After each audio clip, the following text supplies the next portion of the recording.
Hey, welcome everyone to this week's HPL seminar. Our speaker today is Nada Abu Ghazaleh. So Nada did her Bachelor's of Science in Biomedical Engineering at Hashemite University in Jordan. She then came to the University of Calgary to do her master's with Walter Herzog. In between her master's and her PhD, she spent 3 years teaching elementary school math and science, and then came back into Walter's lab to do her PhD. She's now a PhD candidate. And her work focuses on dietary and exercise interventions to prevent the effects of obesity and OA in the knee. So today she'll be talking to us about evaluating the use of female Sprague-Dowley rats in an obesity-induced model of metabolic OA. Thank you, Olivia, for the nice introduction, and thank you all for coming.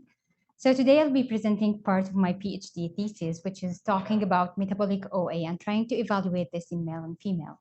So as Olivia said, my title of this project is evaluating the use of female Sprague-Dowley rats in an obesity-induced model of metabolic OA. So before we start, just a little bit of background or an introduction to osteoarthritis. So osteoarthritis is the most common joint disorder. It is usually associated with breaking of articular cartilage, bone remodeling, muscle atrophy, and at the end stage, osteophytes. So there are lots of risk factors for osteoarthritis, and we'll be focusing on this project in a specific phenotype of OA, which is called metabolic OA. Usually, it is associated with obesity and metabolic syndrome. So the first question that comes to our mind, how is obesity related to osteoarthritis? So previous study relate obesity to osteoarthritis to increase in joint loading due to the increase in weight and body fat. However, this did not explain why some people get osteoarthritis in the hand, which is a non-weight bearing joint. So research done in humans so that consuming diet high in fat and high in sucrose cause dysbiosis in the gut microbiota, which means shifting the gut microbiota community from what we call a good bacteria to bad bacteria. This will lead to loss of mucus layer above the epithelial cells and cause leaky guts, which means leak of the product of the microbiota to the system and cause systemic inflammation. Also, consuming diet high in fat and high sucrose cause inflammation in the adipose tissue by increasing macrophages infiltration. This also dysbiosis and inflammation in adipose tissue will cause a systemic inflammation or low-level systemic inflammation in the system. So this low-level systemic inflammation is a main characteristic of metabolic syndrome. So metabolic syndrome is defined as a cluster of risk factors that increase the risk of developing heart disease and diabetes. There are 5 risk factors for metabolic syndrome, which is the first one is obesity, insulin resistance, high triglyceride level, low level of high-density lipoprotein, and hypertension. Having 3 out of these 5 in human will diagnose a person of having metabolic syndrome. So to study metabolic OA, we developed a diet-induced obesity rat to study OA in preclinical model, where in our lab, we had male Sprague-Dowley rats. We feed them high-fat, high-sucrose diet for a certain period of time. Then we check their body fat, assess body composition and change in body weight, which will be an indication of establishing obesity in these rats. Then we look also at blood glucose and insulin levels in their serums during different times, and this will be indication of insulin resistance. We also check the lipid profile, increasing triglyceride or low-level high-density lipoprotein, cholesterol. This will be indication or will give us these 2 criteria in metabolic syndrome. We also look at changes in the gut microbiota community to see if there was a dysbiosis due to this kind of diet.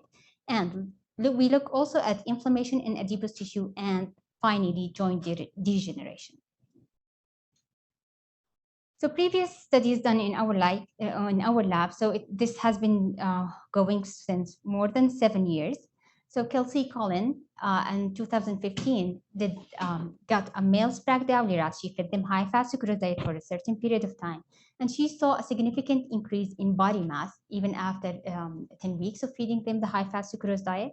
She also classified the rats into diet obesity prone, which rats that significantly had more body fat, and obesity resistance, and she found that there is a significant difference in body fat between these rats. In 2019, Jacqueline Rios also did the same thing, and she found that rats consuming high-fat sucrose diet had a significant decrease in their insulin sensitivity compared to other groups.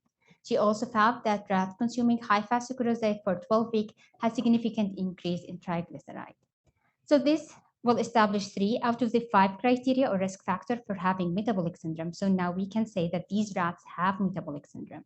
So the next step was to look at the joints. And this is what Kelsey and Jacqueline did. This is an image or photo taken from Jacqueline's paper published in 2019, where she showed us that rat consuming normal chow diet has nice cartilage with nice staining. So this is the femur, and this is the tibia, and this is the meniscus. The red color represents the cartilage, and this is the subcondylar bone. And here is an image taken from a rat consuming a high-fat, high sucrose diet, where you can see that the cartilage completely collapsed in the tibia, and there is a tear in the meniscus. So this is considered an unhealthy joint and like an end stage of osteoarthritis.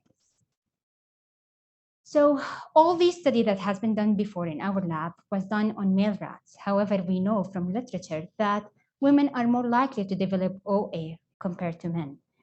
However, all the studies done on male rats, the reason for that was that female rats are less prone to gain weight, and they have unstable hormone profile due to their reproductive cycle. They are also small in size, so the amount of tissue that we can collect from them and test are less. This will lead to more variability in the results. So all this leads to the objective of my study, which is to evaluate the use of female Sprague-Dawley rats as a model of metabolic OA by comparing metabolic changes in female rats to the established rat model. So to do that, I had 2 sets of animals, female and male rats, 24 in each, and they were randomized into 2 groups. So the female rats were fed high-fat sucrose diet for 12 weeks. They started when they were 12 weeks old. And the group fed normal chow diet for also 12 weeks. They started at the same age. We had another set of animals also randomized to the same groups. The first one consuming normal chow diet for 12 weeks, and the other one consuming high-fat, high sucrose diet for 12 weeks. All these rats were sacrificed when they were 24 weeks old, and joints and all the like body composition and lipid profile and all that was tested at multiple times. So going to the method, so as I said, we also checked for changes in body weight weekly. So we had to weigh the rat every week. And we looked at changes in body composition at 2 time points. The first one, the baseline before we start any kind of diet. And at the end of the intervention, where we gave the rat high-fat sucrose diet for 12 weeks. These 2 will be indication of obesity. We also looked at changes in lipid profile at 3 time points at the beginning of the intervention before we start any type of diet. Then after 3 weeks of starting the high-fat sucrose diet, and at 24 weeks before we sacrifice them. We also looked at fasting blood glucose using oral gavage tolerance test, and we also took blood from them to test for insulin. We looked also at joint degeneration. So going for the results. So the first result will represent the changes in body weight. As you can see from this graph, there was a significant increase in body weight on rat consuming high-fat sucrose diet compared to rats consuming normal chow diet. The same result was shown, or we saw it in female rats, where we also see a significant increase in body weight in fat consuming high-fat sucrose diet compared to chow diet. What's interesting here is, as you can see here, rats consuming high-fat sucrose diet, the end weight was around 450, while the chow animal in male, the baseline for them was around 650, which is the big difference between these animals, but this is expected. So the other result is the body composition. So we looked at, as I said, using DEXA machine, we looked at body fat and lean mass and how this changes with the diet. So this graph represents the body composition of male rats before we start any type of diet. So the orange represents the percentage of lean mass, the blue represents the percentage of fat, and this gray represents the bone. So as you can see, the male rats had 73% of their body as lean and 23% as fat.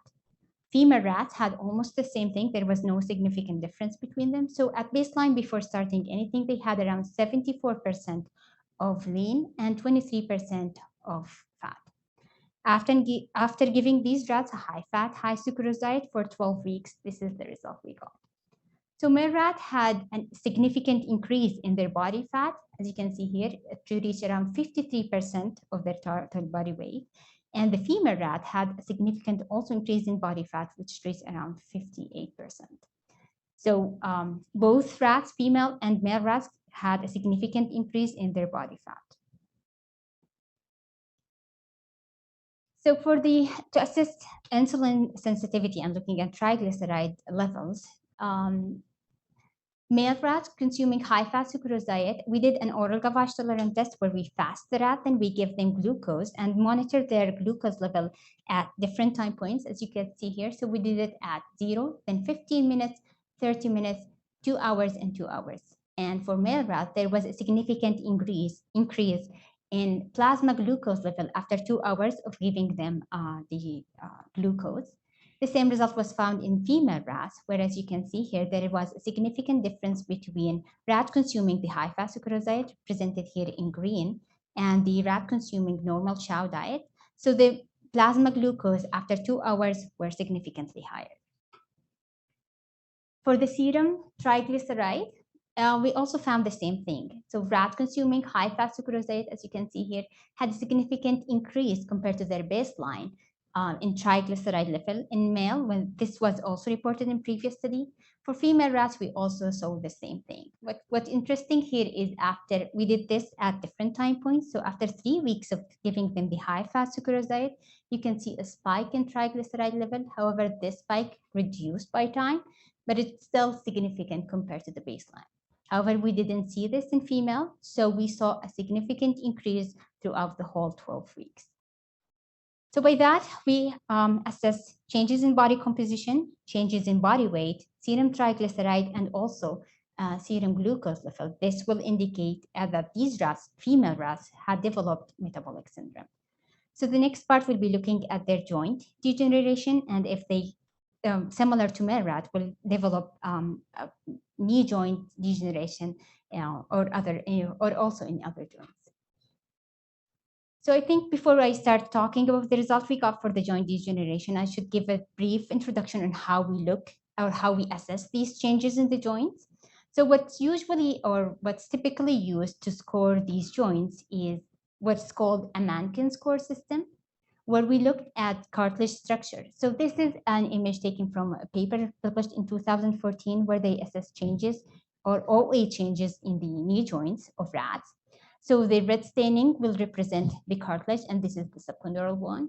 This, as you can see here, there is a depletion in the red color, which means losing of protoglycan. This is one indication of developing OA. So in Mankin scoring system, we look at cartilage structure. We look at if there is a surface fibrillation, cracks, cyst, or anything like that. We also look at cellularity. So we look at chondrocytes in depth. So we look at if there is clustering and cloning, losing of cells similar to what you can see here, hypocellularity, hypercellularity, and all that. We also look, as I said, at protoglycan depletion by the intensity of staining. So whenever we see loss of stain, this means that there is loss of protoglycan. It's not stained. And finally, we look at the tide mark, which is this line separating the cartilage from the subcondylar bone. So at the late stage of OA, you can see a duplication in the tide mark, or maybe sometimes cyst or other kind of lesions. The other common what we call scoring system that's typically used is the Orsi scoring system. This scoring system is a little bit different than Mankin scoring, where they looked at two things. They look at the grade, which is the depth of the depth of the lesion throughout the cartilage. And they also look at stage, which is the horizontal extent of the lesion. Then they use these two to calculate the final score and look at the score for joint degeneration. So the higher the score, the more degeneration we should expect in the joints. So in Mankin score, the final, after adding everything, you will have a score out of 14. However, for Mankin scoring, there is no bone score, which was a little bit of a problem for us. So These are the most common scoring system used to look at joint degeneration or osteoarthritis changes in the joint. However, in our study, as you can see from, if you remember the Jacqueline image where she saw joint degeneration, there was a big bone degeneration that was not reported in both these or was not accounted for in these scoring systems.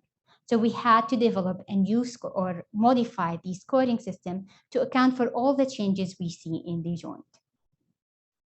So what we did is we took Mankin scoring system, we modified some criteria to fit with what we see in the joints, and we took Orsi scoring system where they have some criteria for bone, we modified it and we combined them together.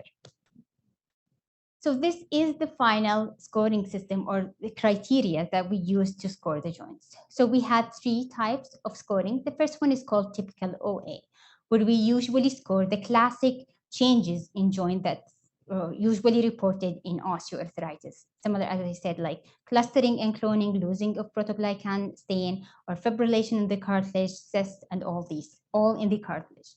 So we took Mankin score, we modified it a little bit just to fit with what we see, and we used it to score typical OA, which is, I can say this is an example of typical OA.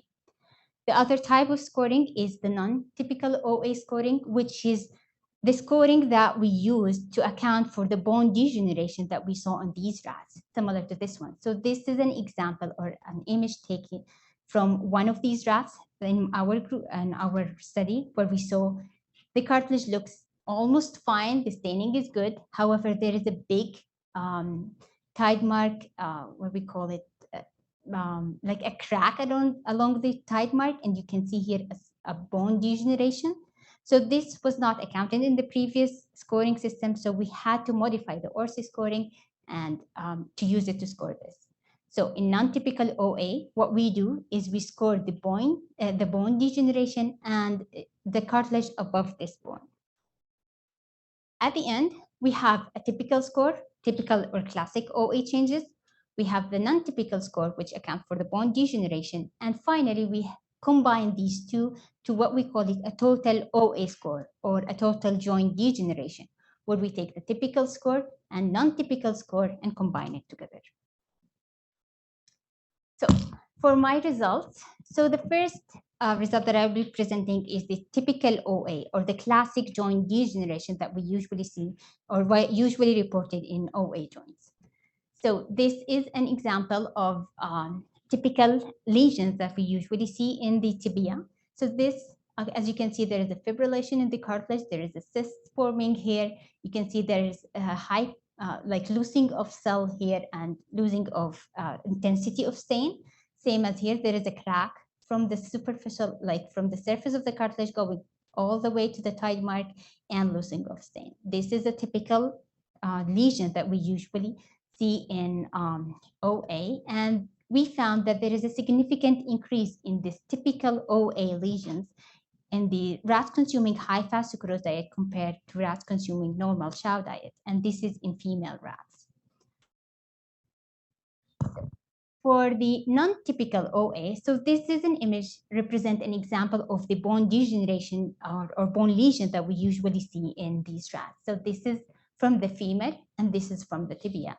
As you can see here, there is a crack along the tide mark, and there is a big bone degeneration, a cyst forming here, where that will cause this cartilage to almost detach. If we wait a little bit, this will be detaching and forming a loose body. And this is from the tibia, same thing. You can see that all these bone degeneration, the cyst forming here, cracks, and all this cartilage collapse completely in the bone.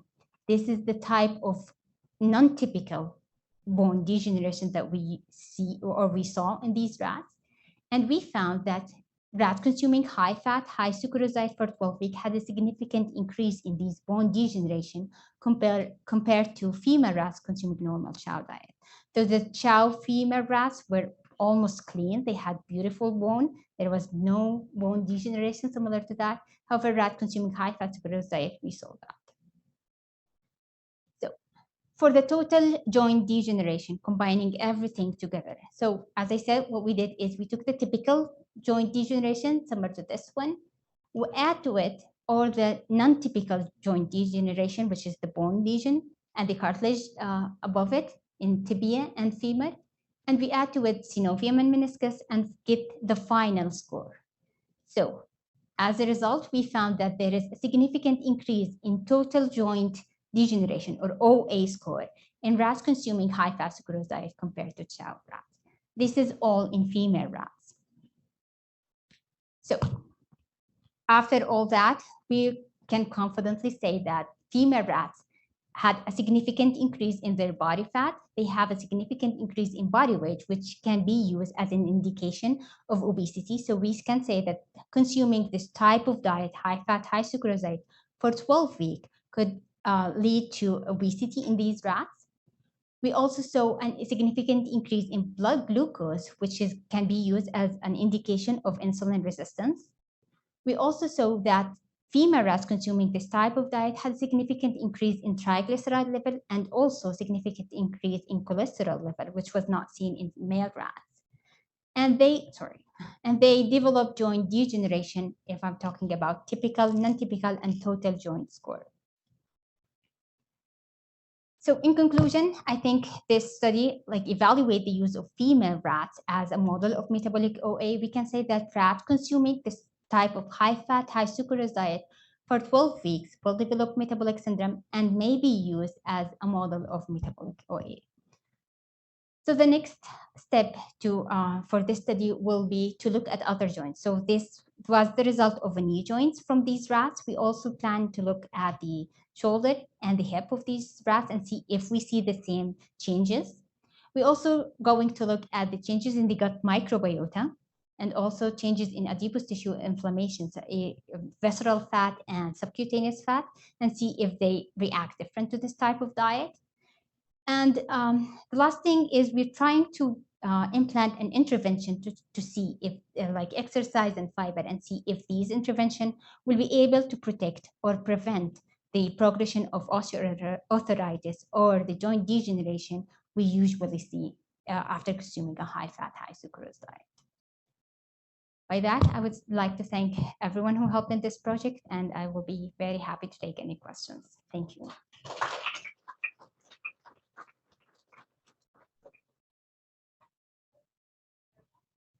Great presentation. Thank you. I just had a question. You showed a figure comparing the male rats and the female rats. I was just curious, why did the serum triglycerides increase and then decrease in the male compared to the females where it just increased till 15? Yeah, so for the triglyceride, as I said, we measured at different time points. As you said, for the male rats, we saw a significant increase after giving them for 3 weeks. And then it seems that the body of the male rats was able to overcome this triglyceride level, to maybe store it somewhere, maybe put it in the adipose tissue. For the female rats, I'm not sure if we can say that there was not this spike, because maybe it's only delayed. So maybe we will see this spike, but after not 3 weeks, like after maybe 15 weeks, and then the depletion. So we didn't track the triglyceride level for like more than 12 weeks. So I think we may see that, but we didn't do it yet. Hi. If I remember correctly, you can correct me if I'm wrong, I think Kelsey, when she did similar work, she had responders and non-responders. Is that right? Did you see that too with the females, that high-fat, high-sucrose diet resulted in some rats not getting fat? So for the female rats, I didn't see that they gained a lot of weight compared to male rats. But what Kelsey did is she divided her rats into obesity prone and resistance.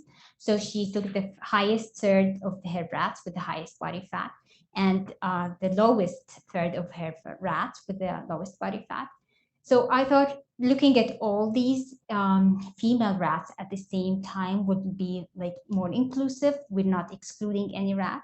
But I can't say that I was able to see that I have some rats that gain a lot of weight while some rats did not. So they were almost at the same level. So as a proportion or as a percentage, the female rats all gained a similar amount of weight proportionally? Yes. Compared to the controls? There will be, if I want to do it as the highest 1/3, the lowest 1/3, I can do that, but the difference between them won't be that much. Interesting. Versus in the males, it's a much larger Yes. spread. Yeah. So for decades, in at least human studies, which I'm most familiar with, people got away with excluding female participants because things like menstrual cycle said would be confounding effects. So we don't do that anymore. So we usually, I think in any funding agency, basically, they would like to see, males and females included.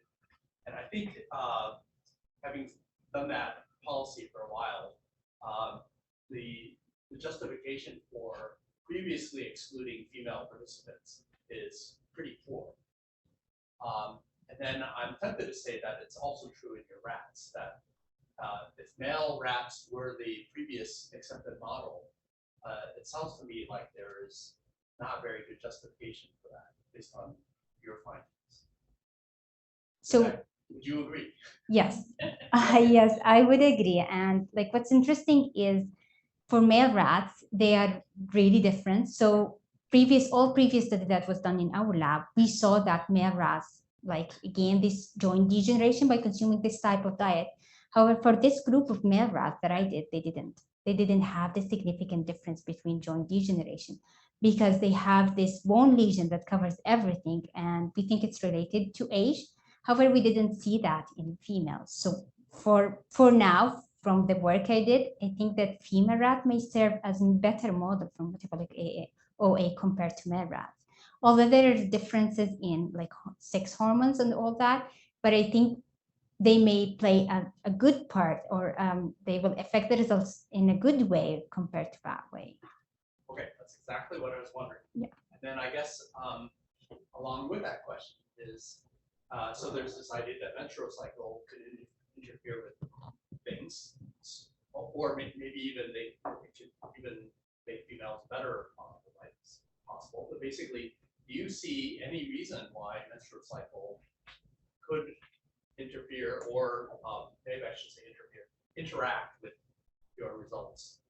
So basically, I want to flip the question over, right? We used to say, oh, excluding females because of menstrual cycle, but that was assuming menstrual cycle affects something. So is there a reason to believe menstrual cycle actually does affect anything, and in which direction? Okay, yeah, so that's a great question. Like from what I read before about this, all the level of hormone will differ during the cycle. So this will affect maybe. So what we saw here, it seems that the bone for female rats with this difference in hormones are better than the male rats. So this higher level of estrogen is protecting the joints in somehow, or protecting the bone in somehow. So I don't know exactly how will affect, but I think like from what we did so far and what we saw so far, the estrogen level plays a significant role in, if I can say, protect the joints, at least at this age, from all the joint degeneration we see in male.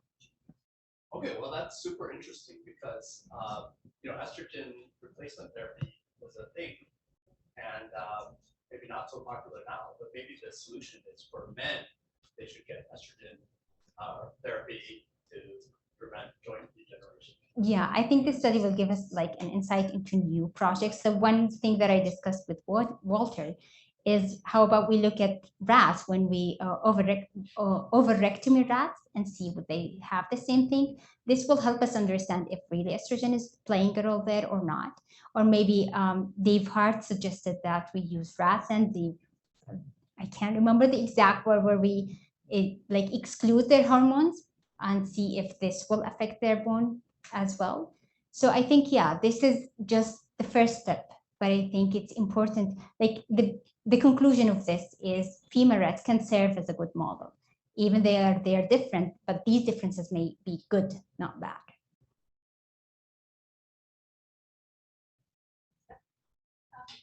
You had a slide where you show the differences in baseline body composition Mhm. between the males and females, and they look basically the same. But in humans, that's not necessarily the case. Like even in trained individuals, you would see expect higher body fat percentages in females. Do you know why that difference? Firstly, why that difference between rats and humans might exist, and then how do you think that might affect the conclusions, or like how you translate these results to humans based on just those baseline differences? Yeah.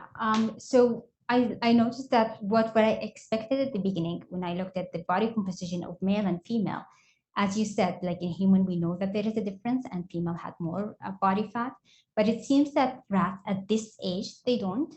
They are almost the same. However, if you looked at the end result after consuming the high fat sucrose, the female rat had around 58%, which is more than the male. Maybe after like it's an age thing, maybe after if we looked at the body composition of rat at 15 weeks or 17 weeks, we may see this difference regardless of the diet. And sorry, what was the other part of your question? I guess like how those differences in baseline composition could be like fat accumulation, sex differences in fat accumulation might affect how you translate these results. Yeah, that's a great question. I think so far I can't say that this can be translated directly because we need to look at the fat content and see the changes in the fat. So we know that visceral fat is more related to inflammation and all that, but subcutaneous fat is not. And we know that female rats tends before 45, they tend to save or to store the fat in subcutaneous storage, not the visceral compared to male. So I think it's important to look at these female rats, and this is the next step. We're going to look at the fat tissue for visceral and subcutaneous fat and see if there is a difference between them, if one fat was affected more or less. So that it might be just an age-related thing, like the change, like potentially differences in composition. Do you look at like just the chow diet, how their fat accumulation or body composition change with age? Yes, I have this result, but I don't like remember it very well. But I don't think there was a difference, but it was not as severe as the difference between female rats consuming high fat sucrose. See, that was my question. So is that would it essentially on the chow diet? I'm interested in how much they changed their composition pie chart there in the chow diets, because that would be an age effect. And I'm curious to know if that makes up 10% of what you then see in the high fat, or if it's the aging of these animals on a chow diet is almost as bad. I think this is a very important point. But for this study, the chow animals that we use tend to be smaller. So we have a new group of chow female that we will try to look at their body composition at baseline at the end, and then compare it like before doing any kind of diet or giving them any kind of diet and see if this changes, like does it change dramatically or not. So do you have that data for the male studies? You talk, so you don't have any of that data. The body composition for male? No, we do. Like I have the body composition for chow and for the high fat sucrose animal at baseline and at the end. And so how do the males change Um, with on the chow diet? They also had a significant increase in body fat, but it wasn't similar to the rats consuming high fat sucrose diet. So they had a loss in lean mass, an increase in body fat, but it was not as severe as we see in the high fat sucrose animals. So in your graphs, after 12 weeks, you showed that the female animals, their bone mass actually increased by 1%, if I'm not mistaken. For the bone mass, I think it was 4% for all. 1, 3, No, second, the other one. yeah, for the female rats, yeah. And I'm wondering if there's a hypothesis behind it, why that. And that 1%, if it's not because of rounding up, that's like 25% increase. Yeah, that's a good point. Like I don't know why female rat gain this bone mass, but I think as you said, I have to go back and look at the exact number and see if it's rounded or it's just like, as you said, it will be a 25% increase. Yeah, if it's rounding up, that makes sense. But if it's the 1% increase, then that would be interesting to see why. Yeah, it may mean something. Yeah, but even if I look at the number, I don't think I know why they gain this more bone compared to the female, but that's very interesting. Well, one thing I thought maybe because their body mass went up, somehow they need to, bones have to withstand that weight anyway. So it may make sense to increase the bone mass by a little, but 25% would be too much. Yeah, I agree. Yeah, that I don't know why, but you suggest maybe, right? Yeah. And my other question is, when I see these studies, I always ask myself, like, if I want to get away in 1 year or 2 years, what would be the percentage for human for this high fat, high sugar diet? What number am I looking at? Oh, okay, I see. So for these male rats, female rats, the type of diet we used is around 43% of their energy intake of sucrose and around 39% of their energy from fat. So this is a lot of sugar that we're giving them. So some studies do use different type of diet where they have a higher percentage of fat compared to sucrose. But if what we think is happening is the systemic inflammation, dysbiosis in the gut microbiota, inflammation in the adipose tissue, I think you should increase your intake of sugar, not just the fat, because this systemic inflammation and cause all the changes in your gut microbiota, and then you will develop OA. I can't say how fast, but you will have more But how chance. much are we, right now, let's say I am consuming 10 grams of sugar per day. Should I increase it to 100 grams, that's tenfold, or we're looking at like 1.5-fold, 2-fold, 3-fold, or? So of total what you eat, like for these rats, of total what they eat is 50% of the total weight of what they eat is sugar. So I think you'll have to increase it. If you're eating, yes, around 50% of what you eat from sugar and 20% of fat. Just another point, I'm wondering, these numbers, are they means, and if they're means, statistics? Sorry, I can't hear you. Are these percentages means, and if so, what's the variance? Yes, of they the are data means. around? How does the data vary around? There big variation? Like, what's the standard deviation, standard errors, Oh yeah. if they're means? They are means. I calculate the standard deviation, but I can't remember the exact number. But they, like what we did here is we have 12 rats and they took the mean of all these 12 rats. So yeah, I think I should have reported the standard deviation. Yeah, that's a good point. Yeah. Great presentation. Thank you. Really good, because I'm very surprised with how your rats gain weight like 12 weeks. As always, suspect all rats are not very vulnerable to gain weight. And I'm not sure, but I use it for some studies, like on diabetes. I use it for 8 weeks. It didn't happen to them, like didn't gain weight enough to be like resistant to insulin or being like very heavy. But here it's very amazing to me, because if your purpose in one side is using them in some studies like the exercise protocols, if you want someday use the rats for the exercise, to see how is it, for example, exercise on these rats on vulnerable to the OA. What do you think about the 12 or 24 weeks for the intervention on diet? Because it's a long weeks that we can use intervention for the animals. They're going to be like old age, and actually, when you compare to the other model, when you use the Vista rats, which is completely different, they are really gaining weight very easily. These guys are different. But when you want to use these protocols for the exercise, what do you think about the 12 weeks or 4 weeks? Yes. So let's go to the first point of your question. So yes, Sprague-Dawley rats seems like from the literature, that different type of diets will cause different changes in body weight.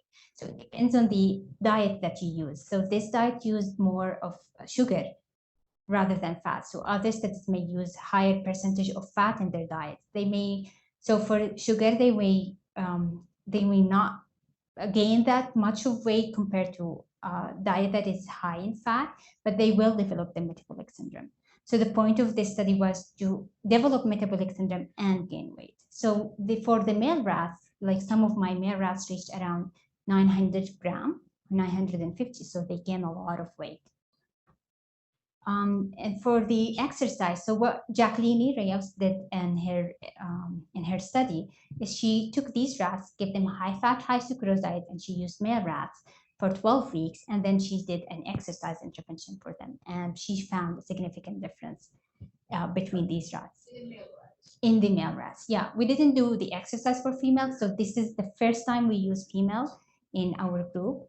So I think it will be interesting to see if these female rats exercise, like did an aerobic exercise for 12 weeks, would they lose the amount of weight they gained, or they wouldn't gain weight? But yeah, as I said, this is the first Yeah, I time. can say that because we use that model for the exercise model, and they're very good in losing weight. When The they male? do exercise, yeah, because the body metabolism is somewhat different because of the sex hormones. But I like that idea about the glucose and the sucrose that you say. Maybe that's the reason. Yeah. And my other question is that when you're talking about the gender differences here, there are lots of questions about the bone and the joint, about the effects of the sex hormones on the babies. And maybe some other explanation for the bones are just talking about the advantages and disadvantages of the sex hormones. What do you think about the how's the weight of the advantages of the sex hormone for the female rats and compared to the sex hormone for the male rats? What do you think? So from previous studies done on female, not rats, I'm talking about human, it seems that females before age 45, they have their bone is somehow protected by the estrogen, because estrogen seems to deactivate the osteoclast activity in the bone.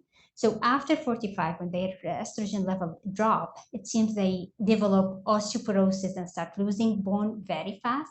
This might not be because of the diet they consume, it's because the osteoclasts are more activated because of the loss of estrogen. So in female rats, this is maybe an explanation why we, in the non-typical score, we see that female rats did not get that, did not have these big bone degeneration that we see.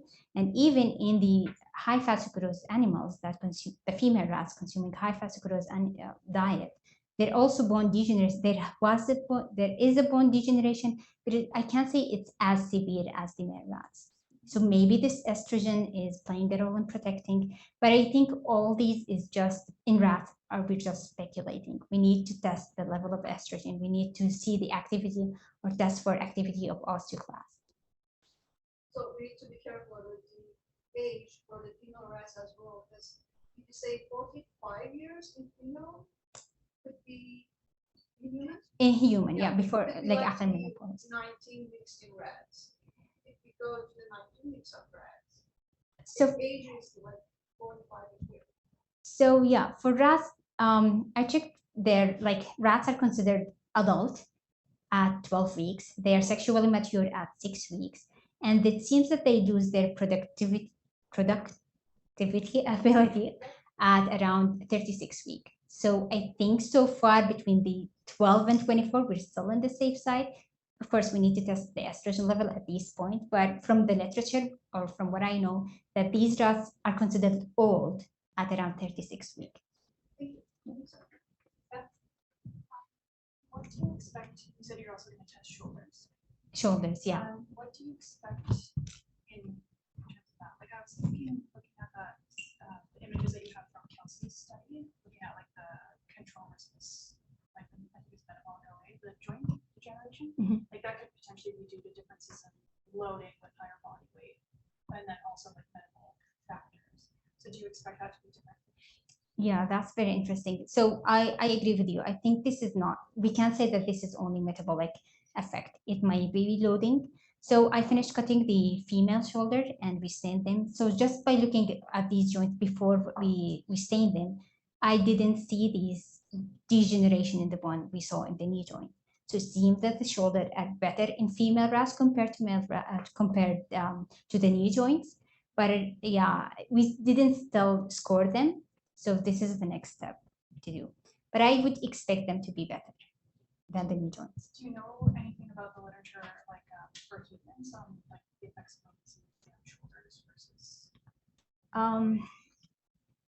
So I know that women are more prone to get knee knee OA and hand OA compared to male, but I can't remember if they are more prone to get shoulders or not. Yeah.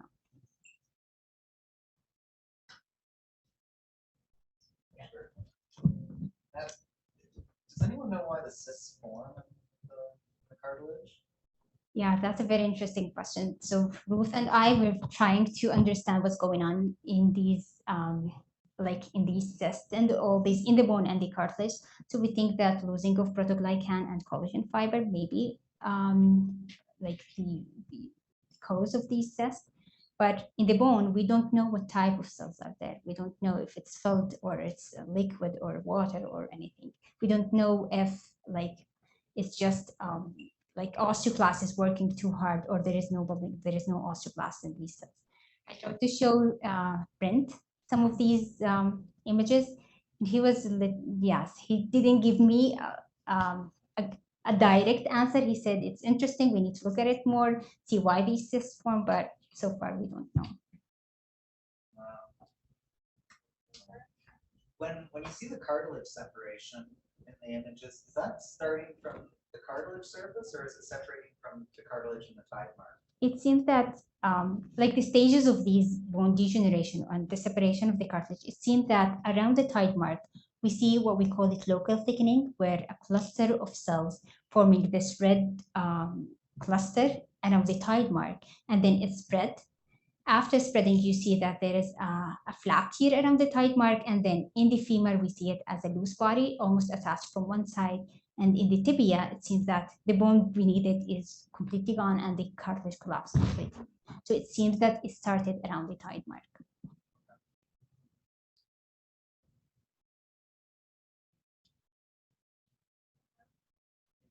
In humans, we know that the fat distribution in obesity is different between males and females. It is possible to see that differences in rats and animal models would be a variable too. Yes, I agree. This is a very interesting question that we're trying to look at.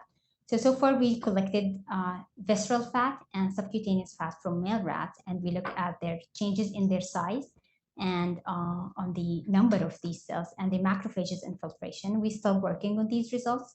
We're also going to do the same for female rats. We collected fat from these females, visceral and subcutaneous, and we'll be looking at the same thing, size and number of cells and macrophages infiltration, and try to compare, would like visceral fat be the similar between male and female? Would the subcutaneous fat be the same? Would the subcutaneous and visceral will be the same in the same like sex? Is it same in the male and is it the same in female?